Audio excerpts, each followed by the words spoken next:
Salam sigap dan shalom. Renungan kita pada hari ini, Senin 29 Mei 2023, berjudul Didasarkan pada Persahabatan dengan Yesus. Ayat intinya terdapat di dalam Matius 14 ayat 27. Tetapi segera Yesus berkata kepada mereka, "Tenanglah, aku ini, jangan takut." Pena Inspirasi menuliskan yang dimaksud dengan judul renungan kita pagi ini, didasarkan pada persahabatan dengan Yesus, adalah sebuah panggilan kehidupan yang praktis, agar kita senantiasa menunjukkan keceriaan dan kepuasan sebagai faktor yang menunjang kebahagiaan sejati dan sarana untuk memulihkan hubungan kita secara vertikal kepada Tuhan dan horizontal dengan sesama, sebagai berikut. Pertama, bukti hidup seseorang didasarkan pada persahabatan dengan Yesus. Bila mana orang itu rajin menolong orang miskin, menaruh simpati kepada orang sengsara dan tertindas, dan bersahabat dengan anak-anak yatim piatu.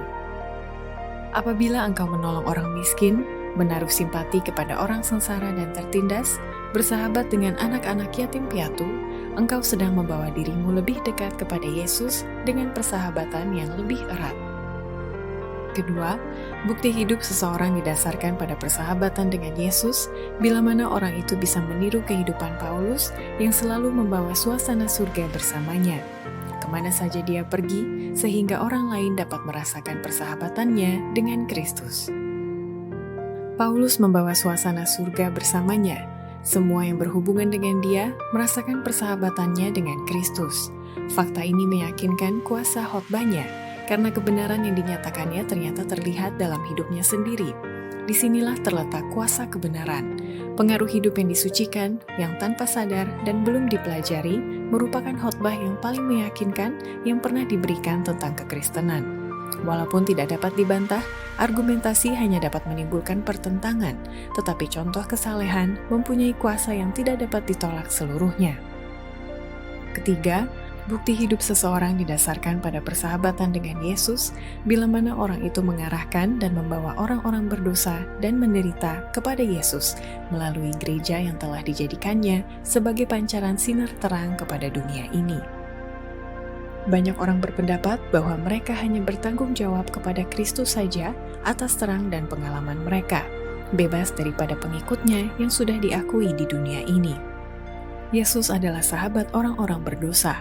Hatinya tersentuh dengan penderitaan mereka. Dia memiliki segala kuasa, baik di dunia maupun di surga. Dia menghormati sarana yang telah diurapinya untuk memberikan terang dan keselamatan manusia. Dia mengarahkan orang-orang berdosa kepada gereja yang telah dijadikannya pancaran sinar kepada dunia ini. Keempat, bukti hidup seseorang didasarkan pada persahabatan dengan Yesus, bila mana orang itu menghidupkan kasih dan kesabaran yang mengikat hati dengan sesama sebagai cita rasa pendahuluan sukacita surga. Biarlah saling mengasihi, saling sabar. Kemudian pernikahan, gantinya menjadi akhir dari berkasih-kasihan, haruslah seolah-olah permulaan berkasih-kasihan.